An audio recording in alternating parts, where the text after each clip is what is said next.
Excusez-moi, on a un petit problème, petit souci. Alors, allez, voilà le genre de machine que l'on construit ici. Je dis bien que l'on construit. Vous êtes ici chez les constructeurs de trains. Cette machine, c'est une 042 DOIR. Elle est à l'échelle du 8e. Et comme ça, nous en avons 10 en construction ici. Nous en avons encore une ici, à différents stades. Vous en verrez une autre de l'autre côté. Regardez les petits engins qu'on a chez nous. Ça fait 550 kg. C'est une 141. C'est la même que vous avez de l'autre côté. Elle est canadienne. Elle est simplement couleur du Canada, mais c'est pratiquement la même. Il n'y a pas les déflecteurs de fumée. Ça tire 80 personnes de mon acabit, adhérent Club du Quintal. Ce que ça peut donner, c'est pas la plus grosse. La plus grosse, c'est celle-ci. La machine fait 700 kg. Elle est capable de tirer 100 personnes. Plus de 3 mètres cubes par an.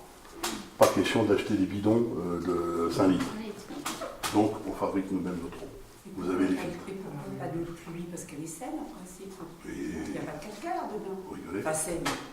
Est-ce que vous avez déjà vu, madame, lorsqu'il y a le sirocco qui souffle sur le Sahara?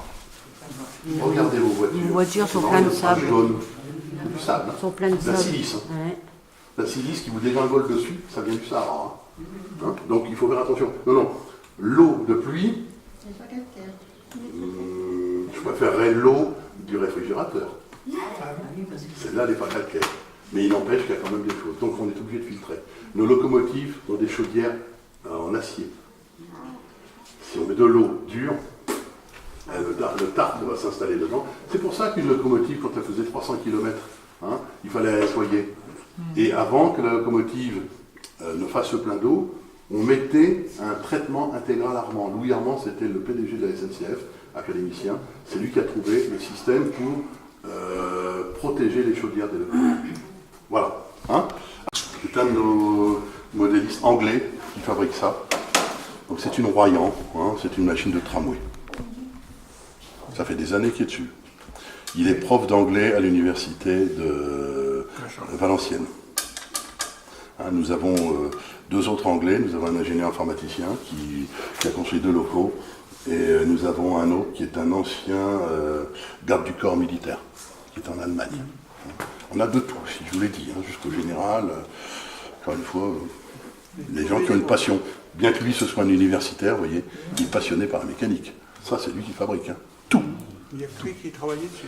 Ah là, lui, de temps en temps, il demande un coup de main à l'un ou l'autre, parce que bon, parfois, pour certaines machines, il vaut mieux avoir des compétences.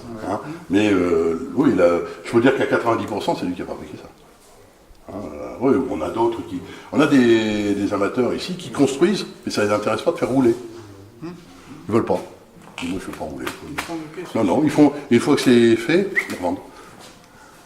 Le plaisir, c'est de fabriquer. Vous avez des mécaniciens en repère ici. On a de tout. On va rentrer dans la SNCF, quand elle change son matériel, ça va à la poubelle. Bien entendu, maintenant, on va vendre, ils peuvent le vendre en matériaux, mais ils essaient de nous faire plaisir. D'accord? Ce que vous voyez là sur la table, vous avez des aiguillages. Tous nos aiguilles vont être commandées par des moteurs pneumatiques. Voilà, moteur pneumatique.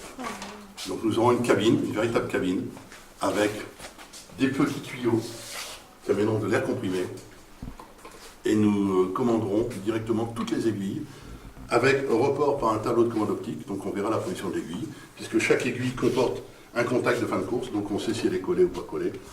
En plus, elles sont talonnables, c'est-à-dire qu'on peut les prendre à l'envers, elles vont se remettre en place.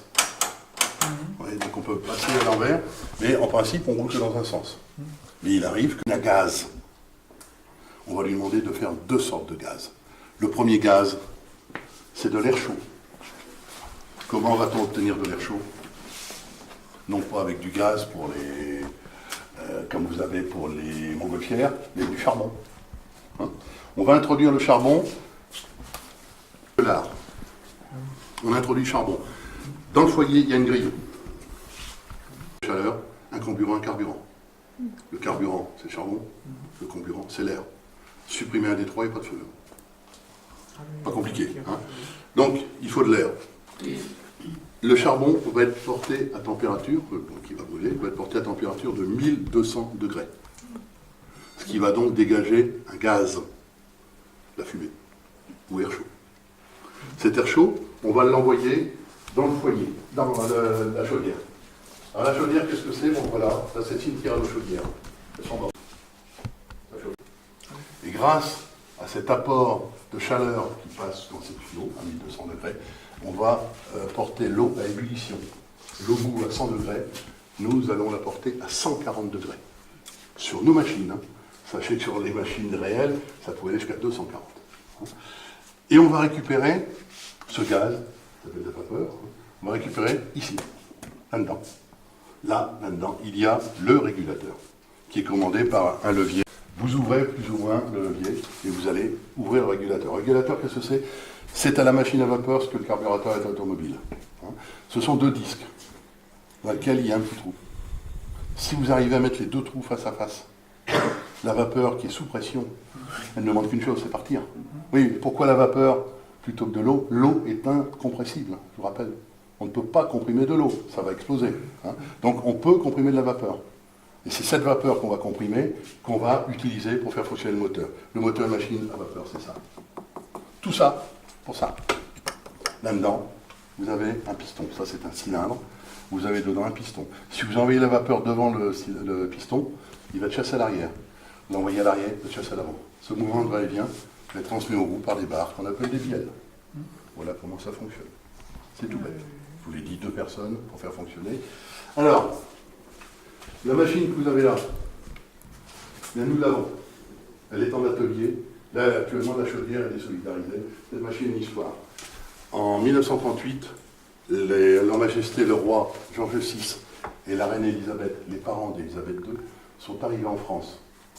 Et nous avons la lettre officielle. Elle est partie à 103 ans, elle ne nous a pas attendu. Mais on a la lettre. Cette machine, c'est une Pacific 231, 231, oui, 231. Elle a une couleur particulière. Pour ceux qui sont en face, qu'est-ce que vous voyez comme couleur? Vous l'avez là. C'est la même. Qu'est-ce que vous voyez comme couleur? Chocolat. Chocolat. Chocolat. Elle est chocolat et or. Pourquoi chocolat et or? Parce que vous pouvez remarquer qu'il est marqué ici Nord. Il n'est pas marqué SNCF. Cette machine, avant 1938, elle appartenait à la Compagnie du Nord. La SNCF a été créée par regroupement de toutes les compagnies, nationalisation, en 1938, 1er janvier 1938. Avant 1938, les chemins de fer du Nord appartenaient à la famille de Rothschild. Des banquiers. La plupart du temps, c'était des banquiers qui étaient propriétaires. PLM, c'était pareil. Hein. Et ces banquiers, les Rothschild, avaient une écurie. Et la casaque des jockeys, elle était chocolat et or. Ils ont souhaité que les locomotives de prestige portent la couleur des casaques de leurs jockeys. Ok? Bon, allez, avant d'aller plus loin, 15 kilos de charbon au kilomètre. On fait des tonnes, 3,35 à l'arrière de l'autre côté. Et en eau, 120 litres d'eau au kilomètre. C'est de la fumée. Elle utilisera 7% d'énergie qu'elle va fabriquer. Le reste.